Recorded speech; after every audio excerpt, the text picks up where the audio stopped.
Chairman নির্বাচনে আমি শাহাবুদ্দিন সাহেবের পক্ষে ছিলাম, সে ছিল বাদলের পক্ষে। শাহাবুদ্দিন সাহেব নমিনেশন পাইছে, তখন থেকে সে আমার বিরোধিতা করে। আমি আপনাদের সামনে ক্লিয়ার করুন, আমি রাজনীতি করি, করব, প্রয়োজনে একা করব। আমি কোন বেঈমান, মুনাফিক, সুবিধাবাদী এদের সাথে আমি থাকবো না। আমার স্পষ্ট, আমি অপরাজনীতির বিরুদ্ধে কথা বলবো। মন্ত্রী চেয়ারম্যান ইলেকশন থেকে আমার বিরোধিতা করে, অকথ্য ভাষা আমার বিরুদ্ধে কথা বলে।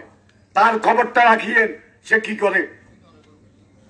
আমরা বলতে পারি না মন্ত্রী অসুস্থ, আজকে অনেক দুঃখ কষ্টের ভিতরে আছে, এবং মহিলা কি করে খবর লাগেন।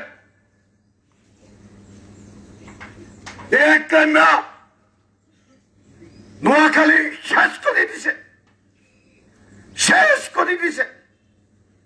লুটপাট, এখানে টেন্ডারবাজি হয়, হাজার হাজার কোটি টাকা সে আত্মসাৎ করেছে। আজকে গরিব একজন পুলিশের চাকরি দিয়ে 5 লক্ষ টাকা নেই, গরিব একজন স্কুলের পিয়নের চাকরি দিয়ে 5 লক্ষ টাকা নেই, গরিব একজন স্কুলের শিক্ষকের বেতন চাকরি দিয়ে 5 লক্ষ টাকা নেই। আজকে নোয়াখালীকে শেষ করে দিচ্ছে। কবিরহাটের আমাদের নেতা কর্মীদের চোখের দিকে আজকে তাকানো যায় না। 3-4 জন সব লুট করে খাচ্ছে, কর্মীরা আজকে অবহেলিত, বঞ্চিত, তাদের জন্য কিছু করে না। এই অবস্থা চলছে। আজকে কাউন্সিলরদেরকে টাকা দিয়ে আপনার অস্ত্র এসেছে এখানে, নিজাম হাজারি পাঠাইছে। ওই যে স্বপন মিয়াজি একটা আছে, ইয়ের লেখা আছে পৌরসভার মেয়র, এতে অস্ত্র ব্যবসা করে।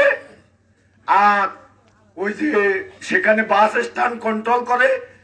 ওই যে ইন্ডিয়া থেকে সোলা সালানে যা মালাইয়ে এগেন পেগেন হাতে, আমরা খবর লই না, মিথ্যা কথা বলি। আজ ইনবাকারি দিয়ে বর্জার ইচ্ছা তাদের দিয়ে এগুলা করে। সে আমাদের এলাকায় অস্ত্র পাঠাইছে, রায়চা হলা ইজা আর বাগিনে হয়। ইজার লগে বিরোধ, মন্ত্রী মানা করছে এতে জায়গা দিও না। এতে বদির লগে সম্পর্ক, ওই যে ইয়ার বদি আছে না কক্সবাজারে, বদির লগে সম্পর্ক, এগুলা ইউটিউবে উঠছে। আপনারা দেখছেন মনে হয়, অনেকে দেখছেন নি, সবে জায়গা দখল করছে, এখানে টেন্ডারবাজি করে, মদ বিক্রি করে বসুরহাটে। নেতা কয় এতে গুলি গুলি মারিয়েলা, আর বাকিটা নয় এতে। আমি ওনার দায়িত্ব পালন করছি, তাহলে বার করে দিছি। এই যে খালের ইয়ানে আর্মি আছে না, আর্মি আয় গল ভাঙছে, হেতাকে গল ভাঙ গেল, হেতা দেন আমার লোক সেদিন বিরোধ হয়েছে, আমার সাথে দুর্ব্যবহার করছে এই শ্রেণী, শুনছেন আমরা জানি। আর বাদুল্যা উপজেলা চেয়ারম্যান হওয়ার পরে উপজেলার খবর লন, উপজেলা যে বাসার ছিল ডেলি মদ, জুয়া এবং মেয়ে নিয়ে এসে আকাম করছে, শহরে হাজার হাজার একর সম্পত্তি দখল করছে, মদ বিক্রি করে।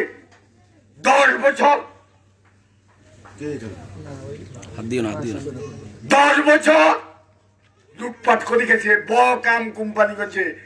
এই যে ওয়াবদা, তারপরে রোডসের কাঁচাকল সব সে একলাম সৌদি মাধ্যমে পাইছে, হাজার হাজার কোটি টাকা ইনকাম করছে। আমাদের নেতারা কিছুই পায়নি। গত 2 বছর শাহাবুদ্দিন সাহেব এখানে দায়িত্ব আছে, আমরা কোটি কোটি টাকা নেতাদেরকে দিছি। শাহাবুদ্দিন সাহেবের সহযোগিতা, আমাদের নেতা ওবায়দুল কাদের সাহেবের সহযোগিতা, রোগীদেরকে দিছি, বিভিন্ন দলের রোগীদেরকে আমরা সহযোগিতা করছি, আমাদের মন্ত্রীও করছে। এত উন্নয়ন মন্ত্রী, রাস্তাঘাট, পোল কালভার্ট, স্কুল কলেজ মাদ্রাসা মুক্ত, মসজিদ মন্দির, এমন কোন জায়গা নেই যেখানে উন্নয়ন হয়। পৌরসভার উন্নয়ন বাকি আছে বলে কোনো কিছু বাকি আছে? পানি কিছু দিনের মধ্যে পাইবেন, গ্যাস 3 মাসের মধ্যে পাইবেন। ছেলে মেয়েরা চাকরি পান। আমি বলছি ওনার উপর, আমি মন্ত্রীর উপর চাপ দিই নাই, আমি সচিবদেরকে বলছি আপনারা চাকরি ব্যবস্থা করতে হবে, অন্তত এখানে 500, কবিরহাটে 500। আমার এলাকার গ্যাস আমরা পাই না। আমার এলাকায় গ্যাস উৎপাদন হয় 7.5 মিলিয়ন প্রতিদিন। আমরা জাতীয় গ্রিডে দিই, আমাদের গ্যাস আমরা পাই না। এই কথাগুলো আমি বলছি, এগুলো আমার অপরাধ। আমি বর্ষুলির বিরুদ্ধে কইছি, আঙ্গু কাউন্সিলাররা খাবা, এতারা ব্যাগ খাবা। কাউন্সিলার এখন একরাম চৌধুরী, তারপরে নিজাম আজারি, মন্ত্রীর ওয়াইফ, এর 3 জনের টাকা পাঠাইছে বাদুল্লার কাছে আর রাজ্যের কাছে। এই 3 গে এ 2 গে আপনার সমস্ত কাউন্সিলর বেগুলারে আপনার পক্ষে দিচ্ছে টাকা দিয়ে। কি কিছু বুঝি না, আঙ্গ দলের কাউন্সিলর যেগুলো আছে না, বেগুন বেগুনদের পক্ষে নিছে। আশা কথা কয়ে বেগুনদের পক্ষে নিছে নি, এলাকায় আমার পোস্টার ব্যানার সব সেই বেলাইতেছে। আপনাদের প্রতি অনুরোধ, আপনারা কোনো পোস্টারের উপর হাত দিয়েন না, কারো কোন দলের প্রচারণার হাত দিয়েন না। আর এগেন্সি এলাকা যদি কাগজে লিখো নাম, কাগজ ছিঁড়ে যাবে। পাথরে লেখো নাম, পাথর খুঁড়ে যাবে। হৃদয়ে লেখো নাম, সে নাম থেকে যাবে। পোস্টার লাগবে না, লিফলেট লাগবে না, কিছুই লাগবে না। আপনারা যদি আমাকে হৃদয়ের স্থানটুকু দেন, আমি আপনাদের জন্য আজীবন করেছি। এই করোনা বলে আমি বসুরাতে পাহাড়ের মতো ছিলাম, কোন নেতা ছিল না, করে গেছি। আজকে আমার অনেক রুগী মানুষ আছে, সাধারণ মানুষ, তাদেরকে আমি দেখতে চাই। আমি আপনাদের পাশে সবসময় থাকবো। ভোট আমাকে দেন না দেন, আমি শতভাগ আজকে ডিসিআই আমি বলে দিব, শতভাগ অবাধ নিরপেক্ষ নির্বাচন করতে হবে। আমি 1 ভোট পাইলে, আমার ভোটটা পাইলে আমি এই ভোটটা নিয়ে বাড়িতে আমার প্রতিপক্ষ যে নির্বাচিত হবে তাকে অভিনন্দন জানিয়ে আমি বাড়িতে চলে যাব। আর যদি জিতি, আপনাদের এলাকায় আর যে বাকি সমস্যাগুলো আছে আমি ইনশাল্লাহ সমাধান করব। আমি আপনাদের সাথে থাকবো, পরাজিত হলেও আমি আপনাদের সাথে থাকবো। আমি কোথায় যাব, কার কাছে যাব? আমার কোনো গার্ডিয়ান নাই, আমার পক্ষে শুধু আমার আল্লাহ আছে। আমার পক্ষে আমার আল্লাহ আছে। আমি আল্লাহর প্রতি, আমি আল্লাহ আপনাদের দোয়ায় 5 ওয়াক্ত নামাজ পড়ি। আপনাদের দোয়ায় আমি আল্লাহর কাছে প্রার্থনা করি আমার সম্মানের সহিত যাতে আমাকে দুনিয়া থেকে বিদায় নেয়।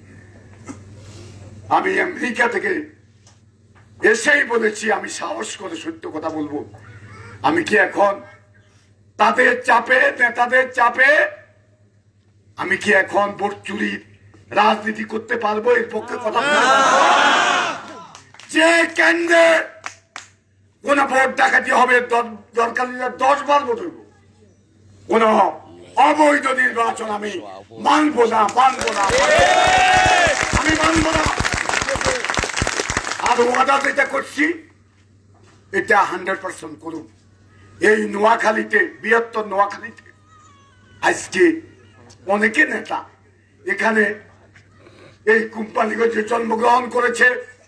আমরা গর্ব করা উচিত ওবায়দুল কাদেরকে নিয়ে, আমরা গর্ব করা উচিত মওদুদ সাহেবকে নিয়ে, আমরা গর্ব করা উচিত আমাদের আবু নাসের, মোহাম্মদ আবু জায়েদ, জামাত ইসলামের নেতা। এ 3 জন আজকে এই চট্টগ্রাম ডিভিশনে ওনাদের সমান নেতা আছে না। কারা নেতা? এই যে ফেনীতে প্রকাশ্য দিবালোকে একজন উপজেলার চেয়ারম্যানকে প্রথম গুলি করে হত্যা করেছে, তারপরে গাড়িতে পুড়িয়ে তাকে মেরে ফেলেছে। বিচার পায়নি তার পরিবার বিচার পায়নি। এই জুলুম অত্যাচার সইবে না, আল্লাহ সইবে না। আমি এই অন্যায়ের সাথে আমি থাকবো না।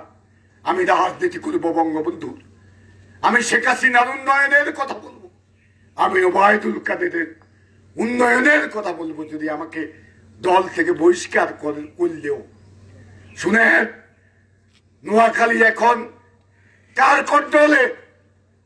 একরাম সর্দির হোলা হাতে নিয়ন্ত্রণ করে। কিয়া সর্দি হারাইছে, আল্লাহ অস্ত্র হারাইছে, এই হোলা অস্ত্র হারাইছে, আর বলে অস্ত্রকে ডরাই। হ্যাঁ, এটার ভিতর আমাদের জন্ম। আগে গেতে দৌড়াই নিয়ন্ত্রণ হারাইছে। স্বপন মিয়াজি বা হারাইছে চেয়ারম্যান লেখা। আহারে দেশ আছে নাকি? এরা চেয়ারম্যান নিলে দাঁড়ায়। এই যে একরাম সর্দির ছেলে, কিয়া আইটন ইংরেজি লেখাও একটু কম জানে। এটার অর্থ বুঝেননি? আপনারা বুঝেননি? হ্যাঁ, বুঝেননি? বুঝেন না। তারপরে রাজপুত্র, তারা রাজপুত্র নোয়াখালী কন্ট্রোল করে। শেখ হাসিনা যে অর্জন আজকে সব ধ্বংস করে দিচ্ছে। কয় বৃহত্তর নোয়াখালীতে বিএনপির বলে গাড়ি ভাঙি দিছে। কোন ভাঙছে? নিজে একটা মেয়ে গুনে গাড়ি ভাঙছে। অনফেয়ার ভোটক 3-4 এলাকা ছাড়া 3-4 নির্বাচনী এলাকা এটার মধ্যে আমাদের ইয়ানো আছে। এটা মন্ত্রীর উন্নয়নের কারণে, মন্ত্রীর সততার কারণে এলাকার মানুষ ওনার পক্ষে আছে। কি মিথ্যা কথা বলছি? আর 2-3টা এমপি আছে বালা বৃহত্তর নোয়াখালীতে। আর সব সালা ফেয়ার ইলেকশন হলে দুয়ার তোয়া এত না।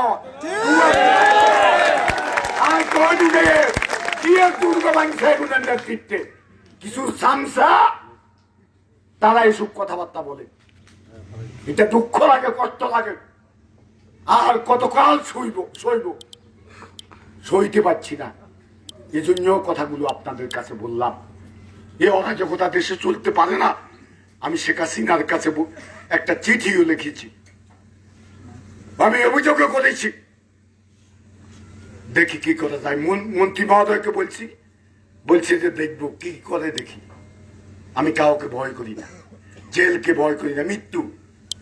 আমার বাড়ির পাশে আমার ওই ড্রাইভার আছে, ড্রাইভার এটা এখানে নাই, ওই যে ছেলেটা আছে ওই শিবু, তাদেরকে দেখাই দিছি কবরটা। আমিও কাছে অনুরোধ, মারিয়া লাইলে যাই কবরটা দিয়ে আইলেন। কি খুশি বুঝছেন নি? আর ভোট আপনারা যাদের পছন্দ দিয়েন। কারো পোস্টার হাইটবার দরকার না, কেউ গালি গালাজ করবার দরকার নেই। এরা দাঁড়াইছে, তাদের গণতান্ত্রিক অধিকার আছে, তারা দাঁড়াইছে। বেয়াদবি কেউ করিয়েন না আমাদের যারা আছে। আর যারা বেয়াদবি করবেন এরা আত্মসরি যান, অন্যদিকে যান করুন। আর এটার দরকার নেই। আমি এই নোংরামি এখানে আর করুন না, করতে দিব না। আমি যতক্ষণ যদি আমার অবস্থান থাকে, হয়তো নাও থাকতে পারে, এত শক্তির লোকে টিকে আমার জন্য কঠিন। যদি আপনারা থাকেন আমার সাথে, সহযোগিতা যদি আপনারা করেন, ইনশাল্লাহ উপরে আল্লাহ আছে, কেউ কিছু করতে পারবে না। দোয়া করিয়েন, দোয়া করিয়েন। আর ছেলেবেলে আছে ইয়ানে, তোমার কাছে অনুরোধ, মঠ দেখেন ক্ষমা দিয়ে এলো। যারা এগুলা কিছু কারবার টারবার করো, এগুলা ছাড়ি দাও। দেশটা ধ্বংস হয়ে যেতেছে, এভাবে চলতে দেওয়া যায় না। তোমরা একটা কাজ করো, রাতারাতি তো বন্ধ করতে ইচ্ছে না, আস্তে আস্তে নামাজ পড়ো। নামাজটা মানুষের মন ভালো থাকে। তারপরে তোমার এই অপরাধগুলা থেকে তোমাদের দূরে সরাইবো আস্তে আস্তে। নামাজগুলা পড়ো, এটা তোমাদের প্রতি আমার অনুরোধ। আর আমি নির্বাচিত হইলে তোমাদের হলে বোম, কেউ স্বভাবে করে, কেউ অভাবেও করে। চাকরি নাই, বাকরি নাই, কিচ্ছু নাই, অপরাধের লগে জড়িত হয়ে যায়, অনিয়মের লগে জড়িত হয়ে যায়। ঠিক আছে না? এদেরকে আমি থানার দিলে আবু বিক্রি লগে লগে চলিয়ে আইব, জেলে দিলে আবু বিক্রি চলিয়ে আইব। সমাজের গণ্যমান্য ব্যক্তিদেরকে নিয়ে এদেরকে যাতে নিয়মের ভিতর আনা যায় এই ব্যবস্থা আমরা করি। আর সালিশ বাণিজ্য এটাই করিবে লাগবেন। সালিশ বাণিজ্য বাইরে বাইরে কিলাকিলি লাগাই টেয়া জমালো সালারা সালিশে কি এর টেয়া আঙ্গুন এত হলে হলো। হ্যাঁ, গরিব রিক্সাওয়ালা লাইসেন্স থেকে টাকা খেয়েছে এরা। এরা কিসের নেতা? আমি গরিব মানুষের চিকিৎসার জন্য টাকা দিছি 20,000 টাকা, 15,000 টাকা একবার দিছি, কিন্তু 9,000 টাকা দিছে আর গায়ে দিছে। কি নেতা? আল্লাহর গজব পড়ুক, আল্লাহর গজব পড়ুক, আল্লাহর গজব পড়ুক এদের উপর। এরা কিসের নেতা? নেতা আছিল বঙ্গবন্ধু, নেতা আছে শেখ হাসিনা নেত্রী। আজকে যে বাংলাদেশকে উন্নয়নের বিশ্বের রোল মডেল বানাইছে শেখ হাসিনা নেত্রী হইল সে। আঙ্গুন নোয়াখালীর মানুষ কি কর এগুলোর কথা কয়নি। সালারা ভোট হত্যরি কমায় এই এক কাম সর্দি এই যে নিজামাজারি ভোট হত্যরি কমায়। নোয়াখালীরা মানছে কয় শেখ হাসিনা অসৎ কি দিব, এটা কয় না? এটা অর্থ হইল শেখ হাসিনার প্রতি মানুষের ভালোবাসা আছে। শেখ হাসিনাকে মানুষ ভালোবাসে, এক টাইম মানে না, নিজের মানে না, আর মন্ত্রী বলে না। শেখ হাসিনার ভালোবাসে, ওবায়দুল কাদের ভালোবাসে মানুষ, এই এলাকার মানুষ। ঠিক আছে নি? আপনারা আল্লাহ দোয়া করিয়ে দেখেন, আল্লাহ ঠিক আছে, এখন অনেক হবে না। আপনারা থাকলে আমি আমার শক্তি বল সবকিছু। আসসালামু আলাইকুম ওয়া রাহমাতুল্লাহি ওয়া বারাকাতুহু।